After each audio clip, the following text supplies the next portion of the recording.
சாச்சனாவும் wild card contestant லிஸ்ட்டில் வந்து big pass வீட்டுக்கு வராங்க இன்றைக்கி.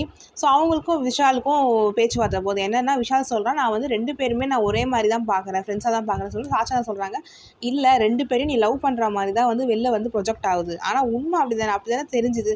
ஃபஸ்ட்டு தர்ஷிகா கிட்ட வந்து நான் இப்படி அப்படின்ட்டு பேசி தர்ஷிகா போனதுக்கப்புறம் ஃபுல்லாக அசின்னு சுட்டின்னு இருந்தார். அப்படி தான் தெரிஞ்சுது பார்க்கறதுக்கு.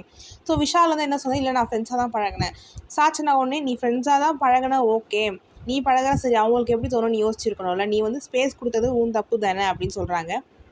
அதே மாதிரி சாச்சனா சொல்கிறாங்க, உன்னை நான் டிசப்பாயிண்ட் பண்ணுறதுக்கு இப்படி சொல்லலை, நீ வந்து லவ்வர் பாய் மாதிரி தெரியல, ப்ளே பாய் மாதிரி தான் வந்து எல்லாருக்கும் ப்ரொஜெக்ட் ஆகுது, அப்படி தான் தெரியுது அப்படின்னு சொல்கிறாங்க. நீ வந்து இப்போ ஒரு ப்ளே பாய் அப்படின்னு சொல்கிறாங்க. விஷாலுக்கு வந்து அழுக வந்தது, என்னடா இவன் என்ன ப்ளே பாய்லாம் சொல்கிறா அப்படின்னு முத்துக்குமரன்லாம் வந்து பேசுகிறாங்க. இப்போ வர கண்டஸ்டன்ட் எல்லாருமே விஷாலை பார்த்து இந்த ஒரு கேள்வி தான் கேட்குறாங்க. ஆனால் அது மட்டும் தான் கேட்கறதுக்கு விஷால் கிட்டே இருக்குது, அதையும் ஒத்துக்கணும்.